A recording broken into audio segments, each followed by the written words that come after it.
Gsiete, man, what's going on with it, bro? What's down? Yeah, man, what's poppin' with the music shit, brother? Nothing here too, man. I got another tape that's about to come out this too. Probably drop around November, December. I got Different Vision Part 2, that's already out. That dropped like last month. Right. I got Summer Flights, that dropped when I just came off the flight in Cali. That had dropped. It just works. Now you working. How you feel your fans reacting to all the music you're putting out right now? I feel like my fans really progressing. They're really getting more fans each day, and they got more fans coming from Houston. I see Orlando. I see like in different countries, North Korea. I see like I'm really progressing with the music, and I'm really getting on live and really showing how I really am, and people really see my personality and stuff is gravitating to my music too.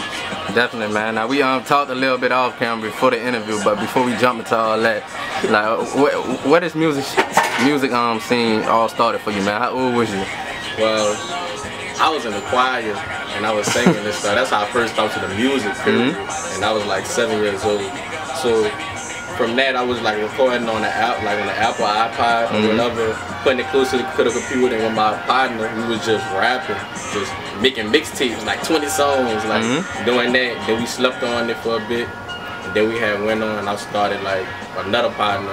Now we started talking. We started making music and started drifting off doing my own thing, with my own mixtape called Grind Season. That was the first one? The first mixtape. I really full-bodied work. Grind Season. My partner Ed, he made the cover, had the red jacket with a fur on it. It was just, yeah, like, it started really picking up in the city. People really started talking about it. Everybody was bumping it for a while, but it soon got the beat with the rest of my music. Now we talked about that as well. Where all the music at, man, that you say you have? I asked you where it was. What you told me, man? So, a bitch had the beat of my music. And that's how the hair went. And it's like I had so many music. I had like Dip Dip was about to be at so much, like it was like at what K that was at? What Dip Dip was at? It was at like it was about to be at 20K. It was really about to be at 20K. I know they got the video still up. It's like 3,000-4,000. Like we had did that. I had songs like Rap Niggas. That was 7,000. Like I had so many songs that was really about to reach up, but I feel like it wasn't at the quality I really wanted to be in, at the sound I wanted to come in the game with, like industry-wise. Definitely. I felt like she blessed me, like sort of make me go harder and really take a year off and really find my own craft and find myself. How you let that happen, man? How a female get a hold of your music? So basically, I ain't have no laptop at the time, so I was letting her drop on my music. Like I get the music, send it to her. She already had the music, and I sent her the artwork, and she dropped it for the SoundCloud or whatever. That's how we learned a lesson from that, huh? Yeah, so I'm single now. I'm doing my own things. Definitely not. We're in Marrero, man, right now. But I asked you when I came over here, was you from the 7 wall? Cause your name Gsiete and you got the 7, but you told me different. Why you come up with the name? How you come up with it? So 777, row 7 is tagged, and you already know. Most of everybody that's really from there really got it. So the first 7, my partner got shot 7 times. He in the wheelchair. And he's still prevailing, still getting money, still doing his thing. That's the first 7. Second 7 is our zip code 70072. And you know, there's so many 7s, and everybody like we not like cross the river on the West Bank. We don't rep wards. Like when I was growing up, we was repping our zip codes. Like if you from Harvey, you rep that zip code. From West Bank, you rep that zip code. We was like 70072. 2 people got tatted and everything. So far as we was like, I ain't like that number stuff because I like it just was weird. Like I ain't like people, we call it numbers. So we was like row 7, so we started row 7, and everybody was catching on because you know like Marrero, the last 2 are old, and the last 7 is basically like it's so many things. Like I'm born on the 7th month of the year, July. That's a 7. Like everywhere I go, I see the number 7. 7 a lucky number. 7 is a lucky number for everything. Everywhere I go, I see a 7. Like we really went on a flight and something like at 7 o'clock, just all type of stuff. I just look up 7 o'clock, like 7. So, and that just was the third 7, like 3 7s. And then I think it was like, it's only like 7 of us, like we really started clicking together. 7 tracks on the tape just came out. Yeah, 7 tracks, you already know, Different Vision Part 2. I'm not saying that, man. You got 7 samples on there. Why all samples? I wanted all 7 samples, basically because I always was, alright, I'm gonna just tell you the whole backstory. So, it was like the last week of college that I'm coming from USM and all that, and I had called them my producer Belly.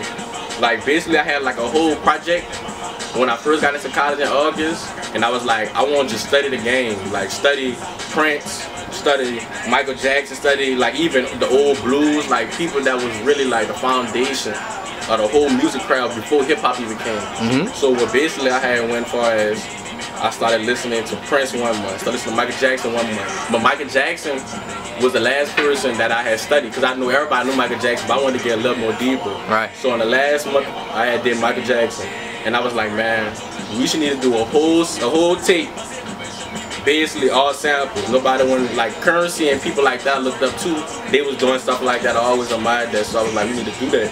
And he was like, but we ain't gonna be able to get money off. But I was like, fuck the money. This shit is basically off of people. I'm showing my crowd, you showing your crowd, everybody's showing their ability. I'm gonna call people from the city that I feel like on the West Bank that's up to par with my crowd, get them on the tracks, and we gonna just do a whole project.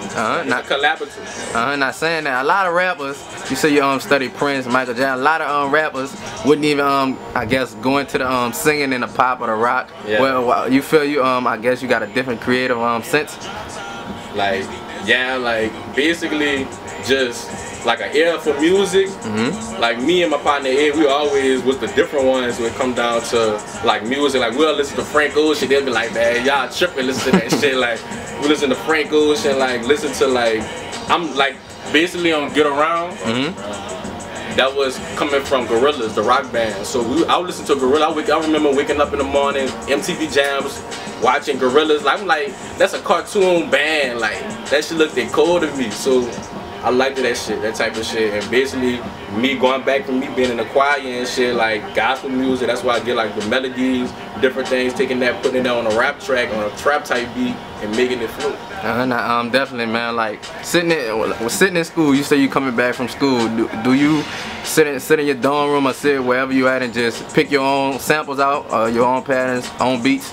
Yeah, like I have an Apple Music account like every other college person, and I just basically just going back to like old songs. I went back, like I really look at the person that I really look at myself really compared to, but like on some more lyrical person is Nelly. Like Nelly really was really singing and rapping on some shit. He collaborating with girls, like the you don't hear that too much. And Carrie, like I was like, so nobody, so I'm listening back to him. Listening to his old, he tripping. Yeah, that's why I swung around the bench tripping. So look, so basically, I like how he collaborating with girls and stuff like that. And I would imagine that, like that song right there, that's playing, that's smoke. Now we're saying that you say Nelly was a big influence. Who you feel like, I guess the new age of rappers you compare to what lane you feel you fit in to? Uzi? Uzi, that's my dog. Uzi personally, I can like, if I want to go up a higher scale than that, I'm trying to play on some Pharrell, like Pharrell, Kanye, that type of feel. Cause I like samples. I can really make myself sound like I'm from the 80s, something like that, and we in 2019, 20, like, really could put that together, and I feel like I can go in that down that lane. Definitely. Now, you've been rapping for about 3-4 years, you say? Nah. How long? I've been rapping for like, I said like 10 years. 10 years? I rap for like 10 years, because I've been doing this since like 10 years old. But I started putting music out for like 3-4 years. Like, 3-4 years. When people started noticing me, yeah, you can see that. Now what you feel, I guess you do, I guess way better, differently from when you first started. Not 10 years ago, but 3 years ago when you first put your first project out to now. I feel like my flows, I got my flows like, I used to just rap. I always knew how to rap and put words together and really be on top of my shit and put the metaphors together, because I'm listening to all these metaphor people. So basically, I feel like my singing and all that, I'm linking up with Talia and she talking to me, and we put my melodies together, put my vocals together, finding the right pitch for different songs. Know you need to go lower for that, know you need to go higher for that, and basically that type of structure inside the music, I feel like it really improved. You speak of the features. You got 2 features on the latest tape. How did you link up with the 2 artists? Alright. So Talia, I've been going to school with her when we was in Helicopters. When I was a freshman year, and she soon had level, was 11th grade. But I see her doing her thing. I was like, I see people really like downing her, and with her ability, and I was like, I really take her potential and really put her on the next level. Really by me linking with her, she could probably show me some things. So we basically started chopping it up throughout for like 2-3 months, working together, smoking, putting beats together, putting different sounds together, and that's how we made that about. And that's how me and Talia had linked, but we've been on each other. So lacrosse, he had came about through my cousin Earl, and like they go to school together, and they talking like, he was like, man, I like how what he doing or whatever. So we had linked, and we had put a song together inside a studio, and we was basically just talking, and we just freestyled the whole song. Like on the song Out of Town, we just got on the track. Soon as the crazy part about that song is, the dude Belly and another producer named Gino, they just sent me the beat while we was in the studio. He was like, man, we need a beat. They sent it to me while we in the studio. I'm like, we about to do this. It wasn't even finalized or nothing. Like they didn't even finalize the beat. Just went on and did it. Like, freestyle. Now you and your producer do it a little different. You told me, you say y'all do everything right then and there when y'all walk in the studio. He go off your flow. How does that work? Not even we go in the studio, we'll just be on some chilling mode. Like he have his laptop and we just cooling, and he playing the beat. Like he'll do like producers know what I'm talking about. They put the foundation, just the regular like melody, and then you just add different things with that to make the song. That's how beats go. So when he get the melody right, I just start rapping, just start spinning whatever come to my head with the melody, and he start adding different things to it. But every beat we make together. Every single beat we make together, like, and then I'm rapping, I'm writing it down, whatever. Then and know why the beat is going on. So by the time he finished the beat, I'm finished the song. Definitely. So we can go to the studio and record. Now you speak of collab with the latest 2 features, man. How do you feel, I guess, about artists doing features for just being genuine or paying for features? Would you pay an artist for a feature right now? Yeah, I pay an artist for a feature if you benefit me. You gotta have the followers. Like I had seen on your recent interview or whatever, like the dude was telling you like yeah, I would go pay for it if you got the following or you trying to benefit me in some type of way. And I agree with that. Like basically, like you gotta benefit me. Like we gotta collaborate. I'm gonna say you necessarily gonna get following off of doing a song with somebody. Like that's not guaranteeing people, but that's giving you an outlook and getting people to see you some type of way. They might go back and look at your songs and go, you know, like it gotta be some type of collaboration. And another thing is we gotta be compatible on the song. Like I'm not about to be on the song with anybody. I'm not gonna song somebody that's up to par with me too. So it wouldn't be like we doing a bad song together. It just gotta make sense. We're saying that who are some artists you would like to work with? Who you haven't worked with so far? Like in the city or just in general? Just in general. That I really always looked at when I first started like recording music is Shy. Shy, like that's how I always try to do everything, like my pictures, try to like make sure my fashion together, make sure everything right with Shy. Like and anybody went to school with me, they can say that. So that's Shy. Basically, how about some locals? Some locals. I really just be listening to me. That's it? That's I just listen to. Now, we in Marrero. You close to the city of New Orleans. Do you feel, I guess, like the New Orleans culture, like the Hot Boys, the Birdman, the Master P, had I guess, an influence on your rap? When I started listening to like people in New Orleans, I would listen to like Baby Boy, like, cause he from Marrero, and he had made This Is The Way We Live and all like that. And I just realized recently, I was just telling my partner, I was like, Marrero always had people like singing and rapping. Like you really listen to This The Way We Live and all that. He really singing and rapping. He got a melody with the beat and all that. I'm like, I just picked up on that. But I looked at MC Thick and all them like cruising down the street, like they just was on some different stuff. So I feel like it's been in my bloodline to be on that type of kick. But I wasn't really looking at the New Orleans. That's why my music's so different. I never really looked at New Orleans culture. I always enjoyed it, I always appreciated it, but I never really looked at it for music wise. I always looked at other people's stuff and put their crap all together and make it more. Now right now, man, a lot of artists, I guess, old heads like to I guess criticize the new wave of rappers. They call them mumble rappers and things like that. What you feel the state of hip hop is, man, right now? I feel like it's progressing. Like with the Baby and Gunna and them coming in the game and like switching it up, like they're really saying stuff and putting it with melody and stuff. I feel like it's coming back. It's swinging right back around to where it's supposed to be at. So I feel like that wave really dying down. And I don't never really look at myself as a mumble rapper because I really put time into my craft. I'm not about to. If I feel like I'm on, like, well, for a feature, for instance, I'm not about to just go and do a feature if I feel like I'm not prepared. Because I'm not about to just mess over your song. Like, because at the end of the day, it's my reputation and your reputation. Nigga hearing that song for you, and nigga hearing that song for me too. So I'm coming correct, just how you should come correct. And that's how I be taking my craft with the things. Definitely, man. Right now, man, every rapper have a story, or should have a story. What makes your story different from every other rapper? What make my story different, it's like I'm around different things that's going on. It's like in every other hood, but I'm still trying to prepare, trying to do things like, look, I'm going to college. I'm still on my kick. I'm still on my money kick. Niggas still trying to do the music. I'm still doing different things that an average young person that be trying to do in the hood. They trying to follow the crowd of things I'm not doing. Like, even though I'm around the shit, even my partners, if they doing that shit, they always tell me like, that's not for you. You do your own lane, go on your own. You gonna be the nigga that get us out this situation. And that's how I look at myself as the prophet. It's for people to look at me. That's why I say I'm the Prince of Marrero. Do my thing.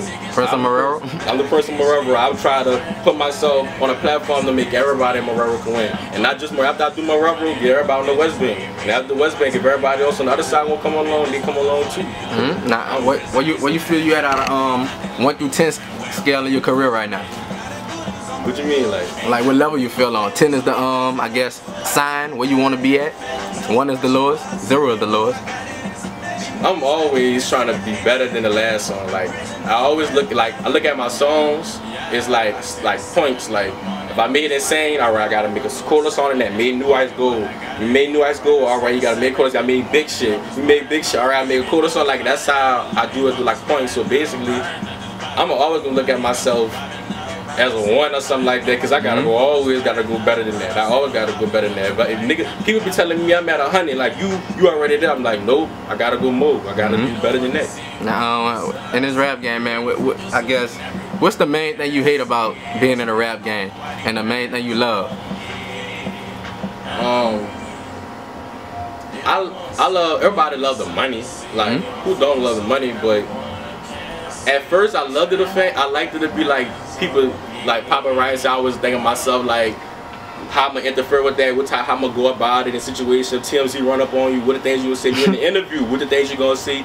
So like, I always want to try to make the perception of myself be seen different, and make people want to look at me in the right way and not perceive as the person that I don't want to be looked at. And basically, that's the part that scares me a little bit. Is if people look at me a certain way. Everybody, like millions of people looking at you a way that you really ain't. Like, definitely. That's not you at all. You said that in perception, you say the fans can change the narrative or change the perspective. Of course. Like, go look at the people that was really nice and people that was, you was running the top of the game, and I look what they had now. Like, the whole perception of them changed. They probably did, or they was probably the top of the game. They did one fuck up in the media, not even music wise, like a picture or something, a tape or something, or them doing some fucked up thing that criminate themselves, like really fuck their whole career up. Like, everything gonna switch around. My son Colin Kaepernick. Real talk. You feel, I guess people personal views and things, the music industry weigh on them if they be in I guess too long a long career. Like, it's really unpredictable because Drake really in the game 9-10 years. Like, he about to be they say 8, so he about to be 10 years. So he took every hit. Every hit he making sure, but that's go off. But really, to me, it go off your team. It go off your whole management. Like, nobody in Drake camp is not gonna make him fuck up. They're not gonna allow him to fuck up. See how they did with the Pusha T situation. His OG came and stepped in like, don't drop no song. I don't care what this going on. You can't drop no song. Jay Prince had Calvin. Now look at him. He dropped the album. Now everybody, he dropped the In My Feelings. Now everybody forgot all about that. It's all about the perception, the way how you switch it around. And if you got good management, you gonna always prevail. You gonna always. You got a bad song. Now come on now. That's another thing. You think Drake didn't have a bad song, low key, that we ain't hear about? His team, he got buku groups of people that you gotta go through before that drop, and that's just how I go about mine. If I gotta send it to one person, if he like it, if he don't like it, I'm gonna send it to the next person, and then I send it to this person, and whenever everybody agree, alright, now we gotta, then now we gotta agree on the artwork. Everybody agree, now we about to go on the video. Now everybody agree, like we won, like everything I go through different people, ain't just my sister. Now saying that's your management team, or that's just like close friends who be on your side with the music? It's both, but we don't know how, we know how to not to mix business and with partners. Like we know how to if we doing the business, doing the business. With the partners, separate it. We separate it. Now right now, man, in this I guess the rap industry right now with the local artists, who you feel I guess top 5 in Marrero on the West Bank in Louisiana period. If you want to separate it like that. I want to Louisiana. You can include yourself. I'll put me. I ain't even gonna put me first. I'll put me second. But I'll put Young Boy first. Me second. BTY. Rest in peace. After that, I'll put Nino. After Nino, where I'm at? 5. I'm at 5? Alright. No, you second. You at 5 right now. Oh, wait. The last one. I gotta say the 5th person.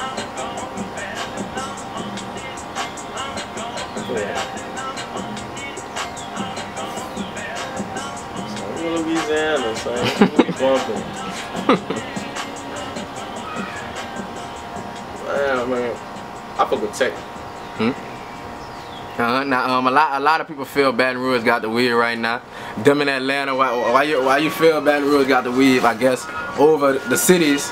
I guess because a lot of people like to put Baton Rouge versus New Orleans all the time. Cause why you feel why you feel they got like that? First off, we like so why y'all want to compare? Then it's like it's the capital and it's like the livest city. So so basically we two different lanes. Though like what I can really tell you is New Orleans don't have a sound on me. Like people are really stuck on that vintage sound, like that hot boy sound. People want to try to do a bounce sound like that, so we really don't have a sound. See, Baton Rouge on the hand, he have a collective sound like that WAP, that Beezy and all that. Like that's a sound. Like everybody really be on that type of kick. Even Young Boys at that at one point in time. Like so they try to compare us with that, but and all in all, I feel like we should really come together and we can make they could probably improve our sound when we come together and make a song. And I don't really see that a lot. And I don't really understand it because I don't be hearing about no beefs or nothing between Baton Rouge and New Orleans. It's just, they do their thing, we do our thing. But I feel like New Orleans really need to get more people that's on that level with them. Like they be hitting 20,000, they be hitting millions of views and all that. We don't have nobody in New Orleans doing that. So I feel like I'm trying to get on that level so I can probably be that person that can try to keep up with that. And maybe people in Baton Rouge probably look at me like, "What do you got to do in New Orleans? That's nice." Now collaborate. Now I guess you feel enough artists work together. You feel artists, I guess, egos getting in the way of them working with an artist they'll like to work with. I feel like in New Orleans and that, like this Louisiana, it's all about people you know and stuff. Like I want to mess with you. I mess with you, but I don't mess with who you hang with. Or in some situation like, you know, I heard about such and such like that. I don't want to try to get in a situation with that because I want to work with him. Or it's like it's all different things, but people just gotta look past that. We all trying to get money like everybody. Like I don't like bringing up Atlanta, but them dudes working, like they putting all that bullshit aside. I know them dudes had beef. Like them dudes, that's another thing with like them dudes working too. Doing Baton Rouge, them dudes working together too. Like it's just we gotta get on that page. Like we all on level. We gotta collaborate, be together. Like I got some people in the city that I be messing with, and we be having sit downs, and we discussing music. We trying to improve each other. What they need work on. Like people be scared. They be thinking they don't want no handout. They don't come on their own. They don't want to feel like a nigga had did something for them or something like that. But I'm not even on that kick. I shot a nigga out just like I did. I shot everybody that helped me on everything I do. Not saying that, man. With all the record labels out here, man, complaining. A lot of artists complaining when they sign a record labels with 360 deals. Will you look to sign, and what number will it take to sign you right now at this current moment in your career? How was the record label in front of your face? How much would it take? Well, I would say like this. Like I told you off camera, I studied the business before I touched the mic. So basically what I would tell you is, I'm going to look at myself first, because it's just like, I look at it like when you doing something, like you selling something. Your quality of the shirt, let's say you got a shirt, the quality of your shirt have to be up the par with your price. Like, if you got gilded on, you can't sell that bit for no $80. Like you gotta have the best quality. You got the best quality, top notch. You can sell a bit for $100. Then the graphics on that bit, all that bit nice. People gonna look. It's gonna be a pub. People, you get other people that's nice and they celebrities and stuff like they got them wearing it. You got to, and another thing, you gotta give it to them for free. So you know you can get your name out there. And you know, so I put that in with my music. Like, you said 4 million on one track. I said 4 million because basically, as a partnership, I don't really want a label. I won't try to start my own label because I got some people that I know for a fact that if I put $1 million in worth to them, they gonna give me back 5. Like, I know that, and I know they not, you know, they anti-social, they different things like that. So people want to reach for them. So I won't be the person to try to get my own label started, get that inside of New Orleans, well, really based in Marrero, so people get our name out there. Baby boy tried it, you hear me? So I'm trying to really get that back going. Right, man. Now, you got the Summer Flights, you got the Dope Visions Volume 2, man. What's next for the people? You got any other music cooking up? I got 7. It's S-E-V-E-N. I'm spelling it out because people don't know. 7 tracks on it? So no, I'm trying to do like 20. I'm trying to have that. Like, that's a real. That was my first. Like Different Visions. Part 2. It was an album, but it was like a mixtape. Summer Flights was like an EP. So I want that to be like my first album. Like, that's about to be all by Elwood Valley. It's only people I'm working with. They got some couple young boys that we working with. We coaching them. If they come to some stuff I like, they getting on that too. Like, and that's how we working. And that's the only producers. Definitely, man. Just let the people know where they can reach on social medias, other rappers for features, bookings, any other things, man. Alright, you can reach me at Gsiete 777 on Twitter, Snapchat, Instagram, on anything. Like, and it's Gsiete on SoundCloud, it's Gsiete on Apple Music, Gsiete on Spotify, it's Gsiete on iHeartRadio, Gsiete on everything. You know, everything. Any last words for the people, man? And you can get me at the booking at Gsiete. So it's 777 at gmail.com. You trying to get some booking, some shows, some, you know. Yeah, you already know we got Global on the hands, and they about to come through, and they about to have Jay knows he about to be coming through, and he about to come take over the scene. He got a little mixtape. I got a song with him on this too that we about to drop, a little thing that I was talking about. He gonna be on there. And we got Rondell, his name Dell Stevens. He about to come through. He on some real lyrical. They real lyrical guys. They not on what I'm on. I can get that too, but I have variety. But they strictly on that, and they about to really give you some real heat coming soon. Real talk. Man, that's Gsiete. Summer Flights out, man. Dope Visions Volume 2. We on TV. You hear me? We got Big Shit video out on YouTube already, but we got more videos coming out soon. These we continue, and we got the documentary coming out 777.